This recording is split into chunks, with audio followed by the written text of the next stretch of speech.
Godric's Hollow is a beautiful scene in the book, and we wanted to bring that spirit to it. Still think we should have used Polyjuice Potion. No. This is where I was born. I'm not returning as somebody else.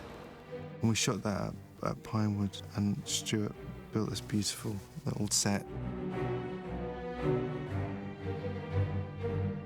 The look of Godric's Hollow is quintessential English. We look for real villages, as you do, as inspiration. And in the place I preferred, there were 3 magnificent cedar trees, and it seemed just great to have the graveyard underneath the spreading branches of the cedar tree. Pinewood has this splendid old garden, part of the original estate before it was ever a studio. And there is one magnificent cedar tree there. So we went there for that tree, literally, and built the graveyard around the tree. It's a mixture of modern gravestones and very old ones. It was a very beautiful set. People couldn't believe that it wasn't real.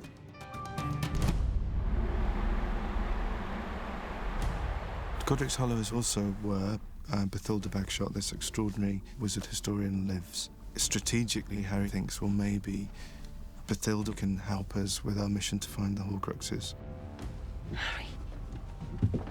Bathilda's house is an old house, and she's been inhabited by Voldemort, so she's not really functioning anymore. So we had all these dotty old lady boxes full of things down the passageway and under the bed, and we raided the costume and the charity shops for clothes to put on the floor. And also, she's a famous writer, Bathilda Bagshot, who's done this particularly famous book, The History of Magic. So we did actually make about 10 other books written by her, which appear on the bedside table, on the mantelpiece, in little stacks all over the place. I think it's a perfect set. It looks really ancient, but it's very, very beautiful. And I have loved every second of it.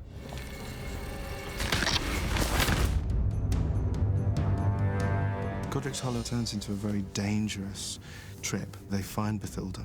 She is there. They think she can help them, but everything is not quite what it appears. And it actually turns out to be Nagini waiting. I don't like this, Harry. It then leads into what is, I think, one of the scariest sequences in the film, which is a huge fight between me and Nagini, who is Voldemort's pet snake, I suppose.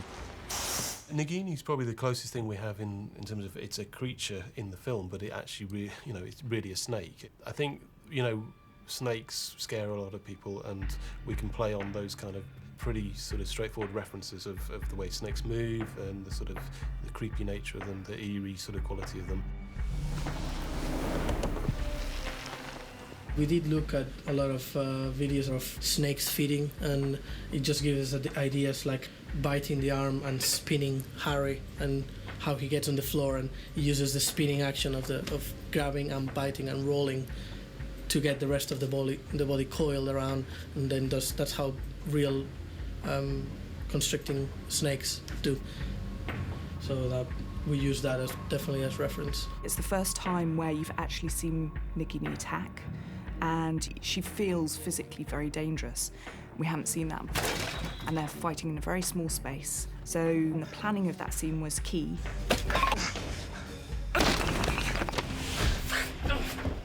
I went into a real sort of stunt mode where I had all the pads on and I got really into it, and I'm kind of aching all over today. I'm kind of vaguely earning my money, which is, for an actor, is a very rare thing to be able to say. When Greg hits you, we'll need to feel just a bit more impact. Okay, fine. Just a bit Greg more. can do that. Yeah. We'll do that. Yeah. But you can... Obviously, we're shooting without Nagini, so to give Dan the energy he needed, we had people sort of poking him with sticks. Because we are the high-tech, multi-million-dollar production that we are, the snake's double was a pole with a boxing glove tied to the end, and Greg Powell, who's a stunt coordinator on Potter, and he's a bit of a legend within the industry, he was on the other end, and it was all fine, and we were doing well, so I'm trying to parry the glove pole snake away, and then Greg really just planted the front foot, and it hit the chair very hard, and it went up and smacked me in the mouth, and my teeth went really hard into my gum. So I had a fat lip for about a day, but it's really calmed down, so I'm feeling pretty good, which is good because I've got a photo shoot on Sunday.